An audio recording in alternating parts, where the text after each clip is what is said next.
Hello, hello. Thank you for joining me. I just finished a Tim Holtz no-sew journal that I would like to share with you. Here is the front cover. It is fabric, and I used a 9x12 envelope, and I just covered the envelope with the fabric. It's a very simple front fabric. I did a cluster right here with some lace and a little bit of scraps from Tim Holtz fabric and a button. It is put together with, this holds it together, a simple seam binding bow. And then I did, let's see if I can show you, I don't want to take that off of there, but this is just a slow stitch little patch.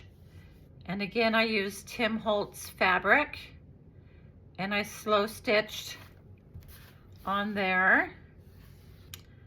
All right, so that's the front. The back I didn't decorate at all. I just kept the fabric the way it was. I didn't add no elements or anything to that. All right, on the edge here, there's a little bit of trim. Okay, the same trim is on this edge right here.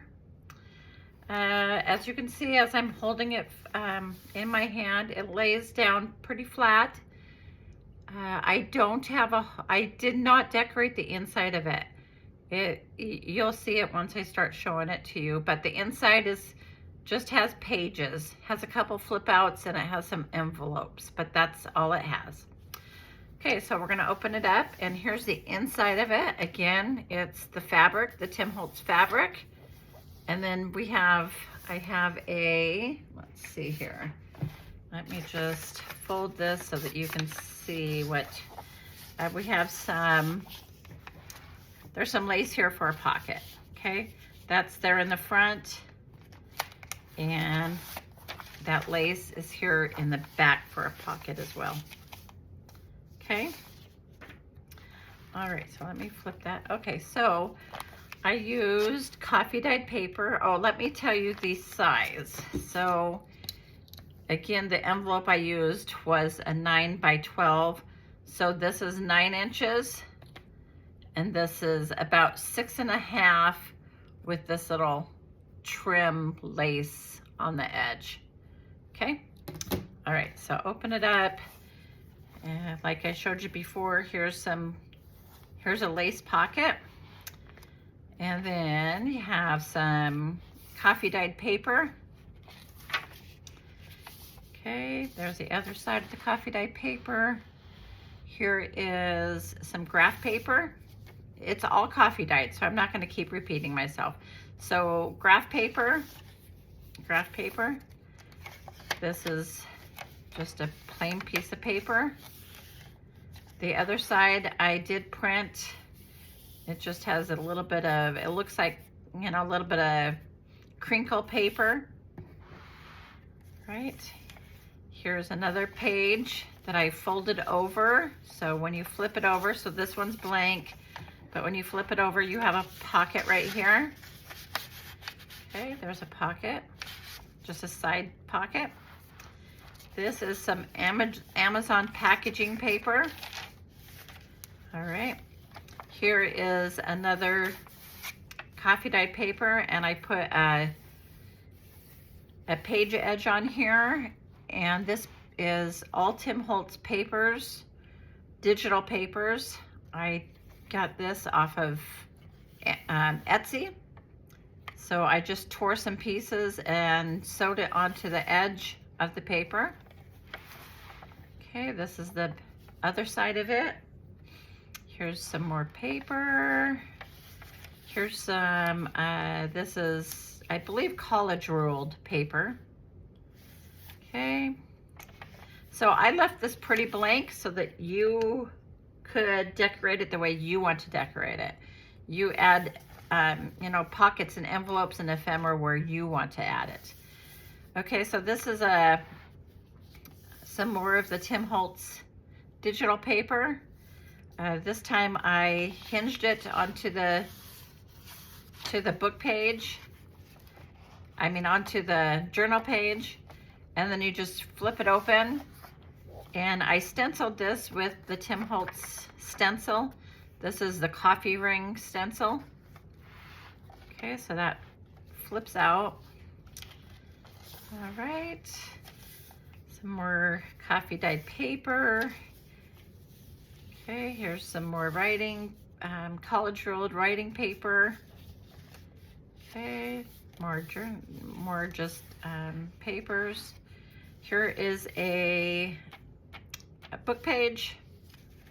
Okay, here's another paper that it's a digital. It just looks like it's crinkled paper. I don't know if you can, there you go.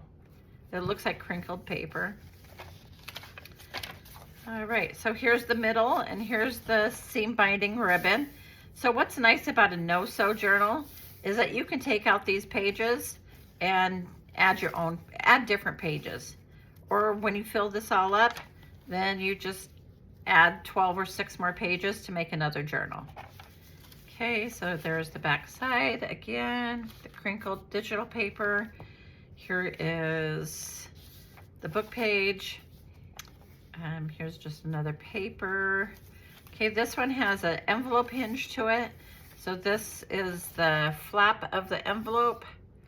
Okay, you flip it over, and this is the envelope. So then when you open that up, you have a pocket right here to add ephemera, to add tickets, tags, journaling cards, to add what have you.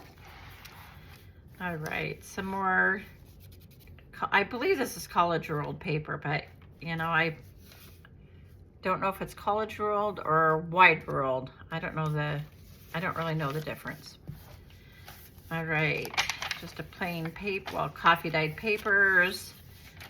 Okay, there's some more writing space. And then here's just another flip out. It's not as large as this one. Okay, this one goes almost to the edge here. This one, is a little bit shorter. Again, it is stenciled with the Tim Holtz coffee ring stencil. All right. Oops, you flip that over. Flip that over. Here's the Amazon packaging paper. Okay. And then here's another flip envelope. This time I decorated the front of the envelope.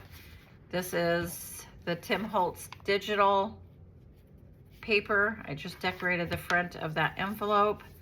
So here is the envelope that you can tuck stuff into. A graph paper.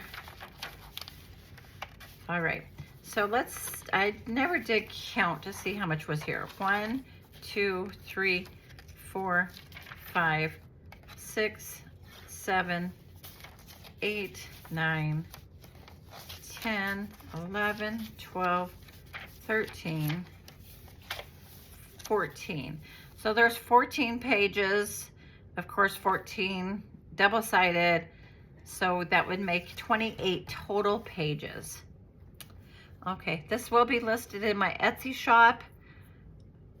If you're interested in purchasing it, I am putting it up for sale.